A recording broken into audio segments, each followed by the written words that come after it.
बाजुर्म से जूझते आवाम की हो या समाज में बढ़ते क्राइम ग्राफ की अपराध की हर सूरत के पीछे छुपा होता है कोई ना कोई गुनहगार। नमस्कार, मैं हूं विवेक। तफ्तीश की राह में आने वाली हर कड़ी सुराग बनकर पहुंचाती है गुनहगारों को सलाखों के पीछे। तो आप बने रहिए हमारे साथ, क्योंकि हर जुर्म के खिलाफ हमारी तफ्तीश लगातार जारी है। बिहार में एक बार फिर से जाली नोट के सौदागरों की चहल पहल तेज हो गई, जो छोटे छोटे शहरों के बाजारों में जाली नोट को खपाने का काम कर रहे हैं। सिवान पुलिस एक ऐसे ही गिरोह का पर्दाफाश कर चुकी है जो जाली नोट छापने का काम करता था और शहर से लेकर गांव तक उसे खपाता था। सावधान, कहीं आपके हाथ में जाली नोट तो नहीं। बिहार में चल रहा जाली नोटों का धंधा। एक हफ्ते के भीतर दूसरा बड़ा खुलासा। पहले बक्सर, अब सिवान में शिकंजा। जी हां, हो सकता है आपके हाथ में आए पैसे में कोई भी नोट जाली निकल जाए और आपकी मेहनत की कमाई को जालसाज चूना लगा जाए, क्योंकि बिहार इन दिनों जाली नोटों के गोरख धंधे का बड़ा ठिकाना बनता जा रहा है। एक के बाद एक नए गोरख धंधे का खुलासा हो रहा है। हाथों में हथकड़ी और चेहरे में नकाब लिए पुलिस कस्टडी में खड़े ये वही 4 धंधेबाज हैं जो जिले में जाली नोटों के नेटवर्क को चला रहे थे। धड़ल्ले से नोटों को मार्केट में खपा रहे थे, पुलिस को अब तक चकमा दे रहे थे, लेकिन अब ये पुलिस के हत्थे चढ़ गए हैं। सिवान पुलिस को खबर मिली थी कि कुछ लोग जिले में जाली नोटों के गोरख धंधे को चला रहे हैं। खबर मिलते ही पुलिस तुरंत एक्शन में आ गई। महाराजगंज एसटीपीओ के नेतृत्व में कई थाने की पुलिस और एसआईटी का गठन किया गया। टीम गठित कर पुलिस फौरन छापेमारी के लिए निकल गई और गोरियाकोठी थाना इलाके से सभी धंधेबाजों को धर दबोचा। हम लोग सूचना का वेरीफाई कर रहे थे और जब हम लोग को कंफर्म हुआ कि ये एक गैंग है जो कि जाली नोट को छापता है और मार्केट में उसको सप्लाई करता है, तो रेड के दरमियान जो इस रैकेट जो था वो जाली नोट छापने का, उसके जो मेन अभियुक्त बंटी और अन्य जो अभियुक्त थे रंजीत, सुरेश, संदीप, इन 4 लोग की गिरफ्तारी हुई है। गिरफ्तार आरोपियों के पास से जाली नोट छापने की मशीन, 2 प्रिंटर, 6,18,000 तैयार जाली नोट, भारी मात्रा में अर्धनिर्मित जाली नोट, 1 देसी कट्टा, 1 रॉड बरामद हुआ है। छापामारी के दरमियान हमें एक देसी कट्टा, 1 रॉड और 2 प्रिंटर जो छापने के लिए जो यूज होती थी वो मिला। कैश जो था वो डिफरेंट डिनोमिनेशन में था, जिसमें कि 100 रुपये के भी नोट थे, 200 के भी थे, 500 के भी थे और 2000 के भी थे। कुल वैल्यू लगभग 6,18,000 के पास है। इसके अलावा जो अर्ध निर्मित जो आपने देखा भी होगा कि जो कि पेपर पे प्रिंट निकला था, लेकिन बस नोट वो पूरी तरह से प्रोसेस नहीं हुआ था, वो भी मिले हैं काफी मात्रा में। गिरफ्तार आरोपियों में मुख्य आरोपी बंटी, संजीव, सुरेश और रंजीत शामिल हैं। इसमें से 3 आरोपी गोरियाकोठी के रहने वाले हैं, जबकि 1 गोपालगंज का रहने वाला है। गिरफ्तार सभी आरोपियों ने अपना जुर्म कबूल लिया है। पुलिस सभी से पूछताछ कर रही है। पूछताछ में ये भी सामने आया है कि इस गिरोह के तार बिहार सहित यूपी के भी कई जिलों से जुड़े हुए हैं, जिसमें पुलिस खंगाल रही है और दावा कर रही है कि बहुत जल्द इस काले कारोबार में शामिल अन्य लोगों को गिरफ्तार कर लिया जाएगा। नेटवर्क ऐसा कि अभी तक के अनुसंधान में उत्तर प्रदेश में भी भेजते थे, चूंकि बॉर्डरिंग डिस्ट्रिक्ट है, तो इसलिए हम लोग इन बिंदुओं पे भी अगर अनुसंधान कर रहे हैं कि कौन रिसीवर था।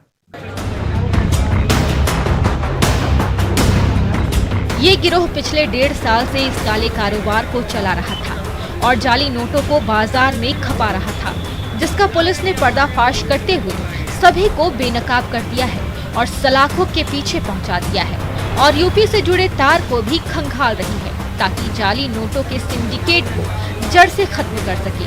न्यूज़ 18 के लिए सिवान से मृत्युंजय कुमार सिंह की रिपोर्ट।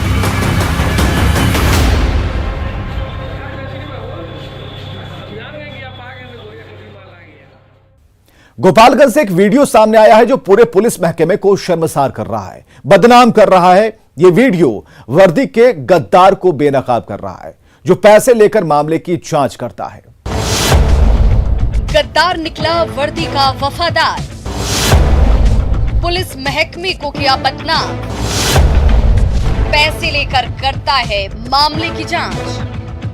नाम इंद्रकांत मिश्रा, पद एएसआई माझागढ़ थाना, जिला गोपालगंज, काम पैसे लेकर जांच रिपोर्ट तैयार करना। जब तक आदेश इंस्पेक्टर का डीएसपी का नहीं आएगा ऊपर से तब तक हम नहीं खाएंगे। अच्छा, पान भी खाने देगा। जब तक आदेश इंस्पेक्टर का डीएसपी का नहीं आएगा ऊपर से तब तक हम नहीं खाएंगे। अच्छा, पान भी खाने देगा।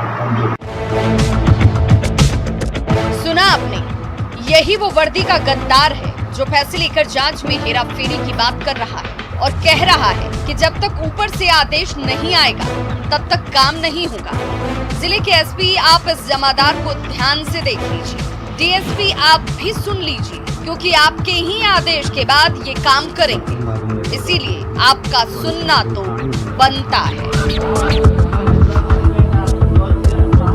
यही वो जमादार है जो वर्दी को खूंटी में टांग कर उसके साथ गद्दारी कर रहा है, गुनहगारों के गुनाह को मिटा रहा है, जांच में हेरा फेरी कर रिपोर्ट बनाने की बात कर रहा है, पूरे पुलिस महकमे को बदनाम कर रहा है।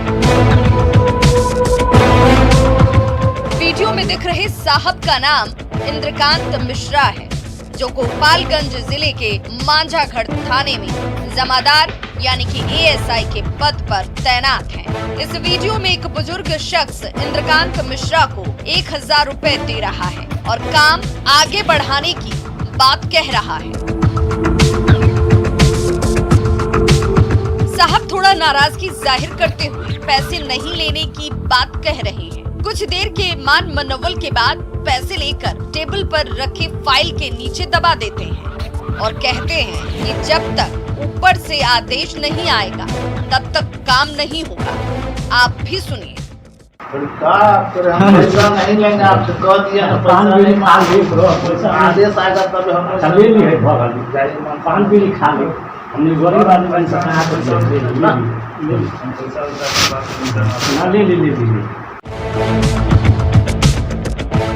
सुना आपने, आप सोच रही होंगी कि ये बुजुर्ग जमादार इंद्रकांत मिश्रा को पैसे क्यों दे रहा है, तो हम आपको बताते हैं।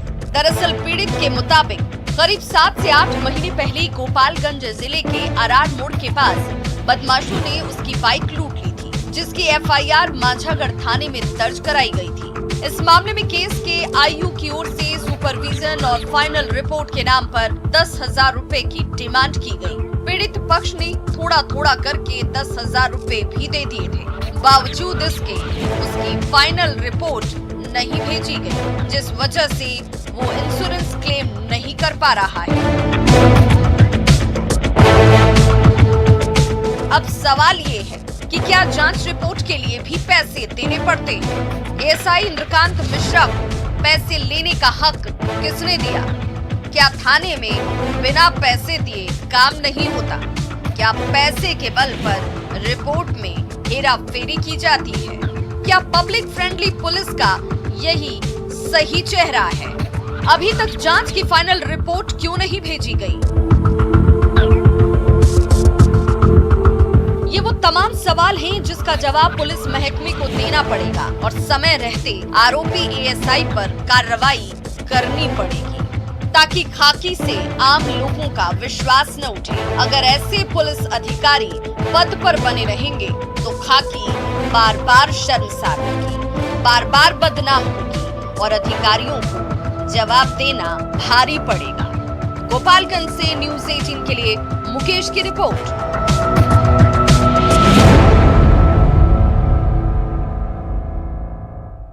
मुजफ्फरपुर से एक ऐसी खौफनाक वारदात सामने आई है जहां पति पत्नी की जिद ने पूरे परिवार को तबाह कर दिया।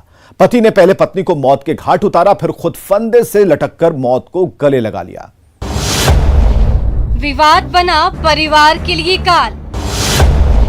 पति ने पहले पत्नी को उतारा मौत के घाट, फिर खुद फांसी लगाकर दी जान।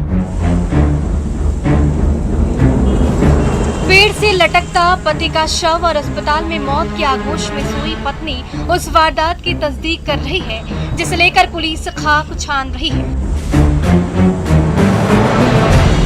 इस खूनी वारदात को अंजाम किसी और ने नहीं बल्कि उस पति ने दी है, जो पत्नी की मौत के बाद खुद को मौत को गले लगा लिया, जिसके बाद से पूरे इलाके में सनसनी फैल गई। ये खौफनाक वारदात मुजफ्फरपुर जिले के काटी थाना इलाके के समसपुर गांव की है, जहां पति पत्नी के बीच उपजे विवाद ने कब खूनी रूप अख्तियार कर लिया, पति को पता भी नहीं चला और उसने धारदार हथियार से वार कर पत्नी प्रमिला को जख्मी कर दिया। उसको बीबी डेट किया है। उसके बाद कुछ जालीची में हम चौक पर से आए हैं ना, तो उसके बाद देखें लटका हुआ। पति पत्नी दोनों लटके हुए थे? नहीं, पहले पत्नी उसको डेट किया। कैसे मतलब कैसे की? वो कोई बीमारी था, चाहे कोई झगड़ा उगड़ा हो गया हुआ। उसके बाद वो सोचा से उसका बीवी डेट कर गया। उसके बाद वो कैसे किया सो वो हमको पता नहीं। सूचना उनके परिजन द्वारा मिला है कि मधुबन लीची बागान में जो है लाश पर लीची बागान में इधर फांसी लगाया हुआ है। उसके सूचना पर बराव हम लोग को बताए, तुरंत उसका हम लोग आए यहाँ। उसके बाद जो मृत्यु समीक्षा रिपोर्ट बनाकर चौकीदार नागेंद्र पासवान के साथ भेज रहे हैं वहाँ। घटना के बारे में बताया जा रहा है कि बुधवार को समसपुर वार्ड संख्या 9 के निवासी अशोक शाह का अपनी पत्नी प्रमिला के साथ विवाद हुआ। मामला इतना बढ़ गया कि दोनों के बीच मारपीट होने लगी। गुस्से में पति अशोक आग बबूला हो गया।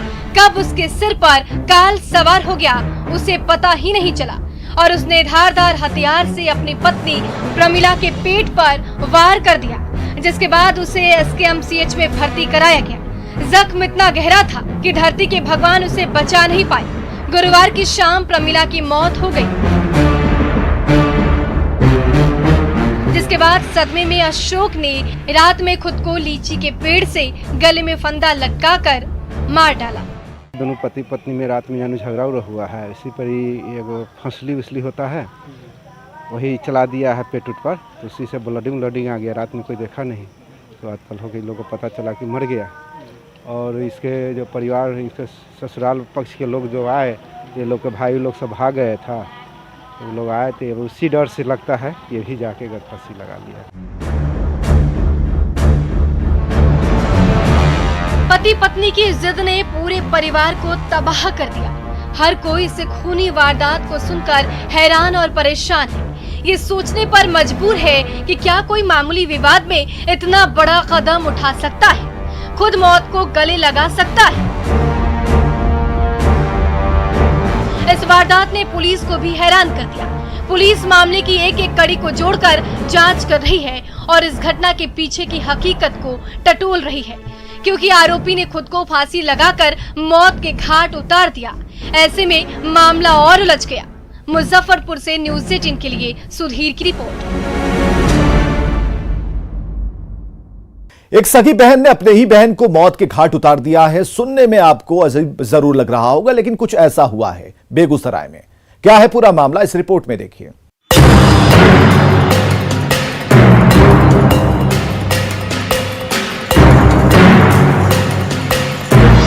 खून बना खून का प्यासा, सगी बहन बनी शैतान, बहन की आदतों से थी परेशान, पीट पीट कर उतारा मौत के घाट। उस वक्त पूरा इलाका दहशत में भर उठा था जब लोगों को पता चला कि एक सगी बहन ने हैवानियत भरी वारदात को अंजाम दिया। रूह कपा देने वाली इस घटना ने पूरे इलाके को हिला के रख दिया था। जिस तरह से एक सगी बहन ने अपनी बहन को बेरहमी से मारकर मौत के हवाले कर दिया, उससे पूरे इलाके में हाहाकार मच गया। जिसने भी सुना वो हैरान था, परेशान था। क्या कोई इस तरह से हैवान हो सकता है जो अपनी ही बहन की इतनी बेरहमी से हत्या कर सकता? पता चला कि दोनों बहनों में झगड़ा हुआ और डंटे से, जो बबूर का डंटा है, उसे जो मारा है, उससे मृत्यु हो गई। ये खौफनाक वारदात बेगूसराय के सिंघौल थाना क्षेत्र के सिंघौल वार्ड 3 की, जहां एक सगी बड़ी बहन ने अपनी ही बहन की पीट कर हत्या कर दी। घटना के बारे में बताया जा रहा है कि मृतक शालिनी कभी कभी घर से बाहर चली जाती और 2-3 दिन बाद वापस आती थी और इस बात का विरोध उसकी बड़ी बहन प्रीति करती। वारदात वाली रात भी शालिनी कहीं जाने के लिए जिद कर रही थी।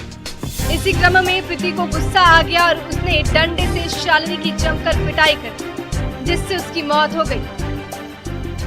लड़की अपने घर से 1-2 दिन से निकल जाता था, कहीं चला जाता था। इसी एवज में इसका घर में इससे बड़ा बहन जो था, इसके साथ बराबर मारपीट कर रहा था, बंद करके मारपीट करता था। तो अगल बगल के सब छुड़ा देता था कि काहे इसे कर रहे हैं। उसके बाद क्या हुआ, कल रात में इसको शाम में लगभग 8 बजे बांध करके मारपीट इसके साथ किया, काफ़ी मारा। मारने के बाद इसका मृत्यु राते हो गया। वहीं डॉक्टर हरेराम कुमार ने बताया कि पिटाई के क्रम में शालिनी के सिर में गहरी चोट आई, जिसकी वजह से उसकी मौत हुई।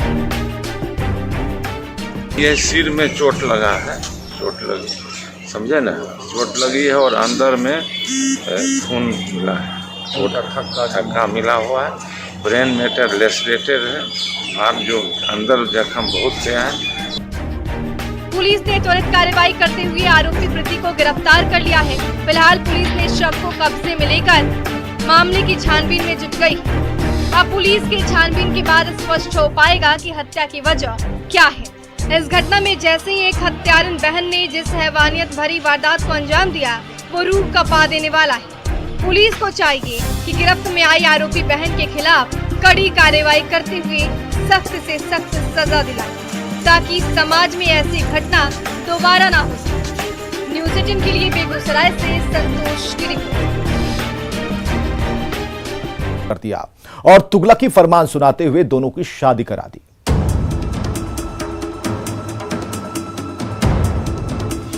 शादीशुदा महिला को हुआ प्यार, पंचायत के ठेकेदारों को नहीं आया रास। पंचायत ने सुनाया तुगलकी फरमान, पुलिस ने भी दिया पंचायत का साथ। ये तस्वीरें बहुत कुछ बोल रही हैं। ये तस्वीरें कानून को ठेंगा दिखा रही हैं, समाज के ठेकेदारों को बेनकाब कर रही है, जो रात के अंधेरे में कानून को मुंह चिढ़ा रहे हैं, प्रेमी जोड़े को सता रहे हैं। इंसानियत को शर्मसार करने वाला ये वीडियो जामताड़ा का, जहां चंगाईडीह गांव में ग्रामीणों ने एक प्रेमी युगल को पेड़ से बांधकर जमकर पिटाई की। वीडियो में आप साफ देख सकते हैं कि कैसे समाज के ठेकेदार प्रेमी जोड़े को पकड़कर एक ही रस्सी से बांध रहे हैं और भद्दी भद्दी गालियां दे रहे हैं। मौके पर मौजूद लोग तमाशा देख रहे हैं और मोबाइल में इस खौफनाक मंजर को कैद किया। महिला रो रही, गिड़गिड़ा रही, रहम की भीख मांग रही, लेकिन ये समाज के ठेकेदार सुनने को तैयार। इन्हें ना तो कानून का डर है और न ही पुलिस का खौफ। ये खुद को कानून से ऊपर दिखा रहे हैं, बिना कोर्ट कचहरी के फैसला ऑन द स्पॉट सुना रहे और सजा भी दे रहे, जो लोकतंत्र के खतरनाक है। बताया जा रहा है कि घटना गुरुवार देर रात की है, जहां प्रेमी युगल को लोगों ने आपत्तिजनक हालत में देखा। उसके बाद दोनों को लोगों ने पकड़ लिया। इतने में भीड़ इकट्ठी हुई। उसके बाद लोगों ने दोनों को पेड़ से बांध दिया और जमकर पिटाई की। इस दौरान वहां देर रात तक हाई वोल्टेज ड्रामा चलता रहा, लेकिन किसी ने प्रेमी जोड़े को छुड़ाने की कोशिश तक की। काफी हो हंगामा के बाद रात में दोनों की शादी कराई गई। बताया जा रहा है कि दोनों प्रेमी पहले से शादीशुदा हैं और दोनों 3-3 बच्चों के माता पिता। महिला का पति परदेश में काम करता है और कई महीनों से घर नहीं आया। इसी दौरान महिला एक दूसरे पुरुष से प्रेम कर गई। दोनों इस अवैध रिश्ते को आगे बढ़ाने लगे। दोनों छिप छिप कर एक दूसरे से मिलने लगे, जिसकी भनक ग्रामीण को लग गई तो वो उनका पीछा कर गया। गुरुवार की रात दोनों आपत्तिजनक हालत में रंगे हाथ पकड़े गए। उसके बाद जो हुआ इस हाई वोल्टेज ड्रामे के बाद पुलिस को घटनाक्रम की सूचना दी गई और फिर पुलिस और गांव के बुद्धिजीवियों की मौजूदगी में पंचायती कराकर मामले को रफा-दफा और प्रेमी युगल को साथ रहने की सलाह दी गई। लेकिन थाने में कोई मामला दर्ज नहीं किया गया, जो पुलिस की कार्यशैली पर सवाल खड़े कर रहा है। अब सवाल ये है कि पुलिस ने एफआईआर दर्ज क्यों नहीं की? पुलिस ने आरोपियों को क्यों छोड़ दिया? क्या पुलिस की भूमिका की जांच होगी? समाज के ठेकेदार को पीटने का हक किसने दिया? क्या ये समाज के ठेकेदार कानून से ऊपर है? क्या विभाग वीडियो की जांच कर कार्रवाई करेगा? जामताड़ा से न्यूज़ 18 के लिए सुमन भट्टाचार्य की रिपोर्ट। तो अपराधी चाहे लाख शातिर हो, तफ्तीश की दिशा अगर सही है तो बच नहीं सकता कोई गुनहगार सलाखों के पीछे जाने से। तो पुलिस चाहे सोई हो, मुजरिम चाहे कोई हो, आप बने रहें हमारे साथ, क्योंकि हर जुर्म के खिलाफ हमारी तफ्तीश जारी है।